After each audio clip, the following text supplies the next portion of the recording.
નમસ્કાર મિત્રો, વ્યાસ પંચાંગતા સાથે અમિત વ્યાસના જય શ્રી કૃષ્ણ.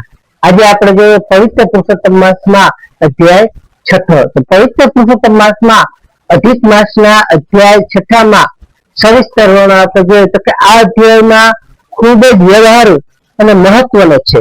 જે કારણ કે આમાં વ્રત દરમિયાન ક્યાં ક્યાં ખાદ્ય પદાર્થો ખાવા યોગ્ય છે, ક્યાં ક્યાં અભક્ષ્ય એટલે કે જે ન ખાવા જોઈએ એનો ત્યાગ કરવો જોઈએ, એ અભક્ષ્ય તેની સંપૂર્ણ યાદી ભગવાન નારાયણે દેવર્ષિ નારદજીને જણાવી છે. એ આજે આપણે જોઈએ તો પુરુષોત્તમ માસનું મહાત્મ્ય અધ્યાય 6માં પ્રથમ વ્રતમાં ભક્ષ્ય અને અભક્ષ્ય પદાર્થોનો નિર્ણય, નારદજીની 8 સુધી અંગેની જિજ્ઞાસા.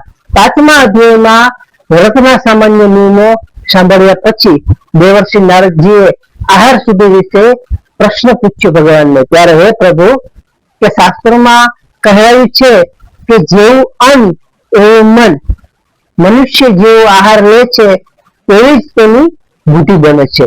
તેથી પુરુષોત્તમ માસ એટલો પવિત્ર છે કે તેમાં નાની ભૂલ પણ વ્રતનું ફળ નષ્ટ કરી શકે છે. માટે તમે કૃપા કરીને મને એ વિસ્તારથી સમજાવો કે આ પવિત્ર મહિનામાં વ્રત કરનારે કયા પદાર્થો ખાવા જોઈએ અને કયા પદાર્થો ભૂલથી પણ સ્પર્શ પણ ન કરવો જોઈએ. ત્યાગ કરવા યોગ્ય પદાર્થો ભક્ષ્ય વર્જિત અન્ન આપણે જોઈએ તો કે ભગવાન નારાયણે નારદજીને જણાવ્યું કે વ્રતની સફળતા માટે આખો મહિનો પદાર્થોનો સંપૂર્ણ ત્યાગ કરવો જોઈએ. તો કે કયા પદાર્થોનો સંપૂર્ણ ત્યાગ કરવો જોઈએ તો કે અનાજ અને શાકભાજી, ચોળા, મસૂરની દાળ, અડદની દાળ, રાઈ, ડુંગળી, લસણ, ગાજર, મૂળા, સુરણ, કંદમૂળનો વગેરેનો ત્યાગ કરવો જોઈએ. મસાલા અને તેલ, કાચું નમક, મીઠું વાપરવાને બદલે સિંધાલું એટલે કે સિંધવ મીઠું વાપરવું જોઈએ.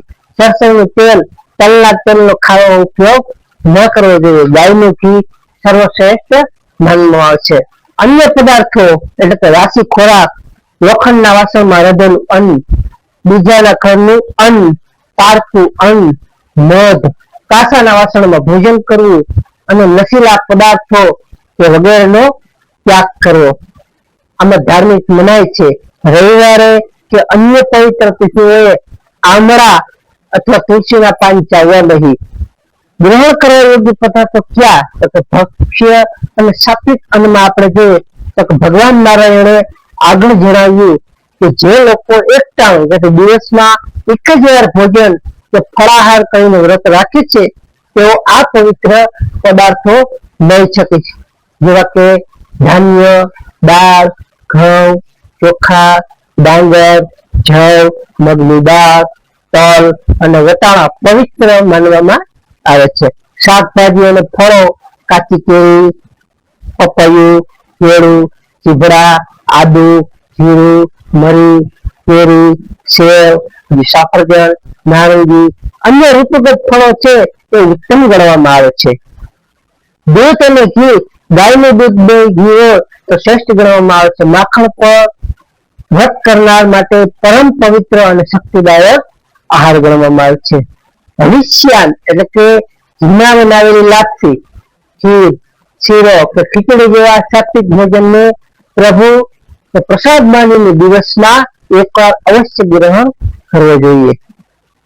આહાર સુધી જોઈએ તો કે ભગવાન નારાયણે અધ્યાયમાં અંતમાં આહારની નિયમોનું મહત્વ આપણે સમજાવતા કહ્યું છે કે હે નારદ, જે મનુષ્ય આ મહિનામાં પોતાના સ્વાદ પર સંયમ રાખે છે અને કેવળ પવિત્ર અને સાત્વિક આહાર ગ્રહણ કરે છે તેનું મન આપોઆપ ભગવાન પુરુષોત્તમના ચિંતનમાં પરોવાયેલું રહે છે.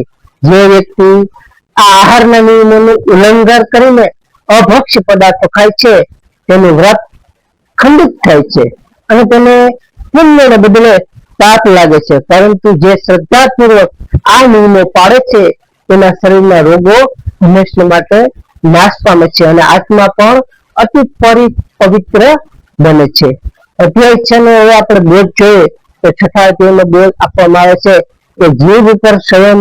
આ અધ્યાય આપણને સ્વાદ વૃત્તિ પર કાબુ રાખતા શીખવે છે, એટલે કે જીભ ઉપર કાબુ. સાત્વિક આહારથી જ સાત્વિક વિચારો આપણામાં આવે છે.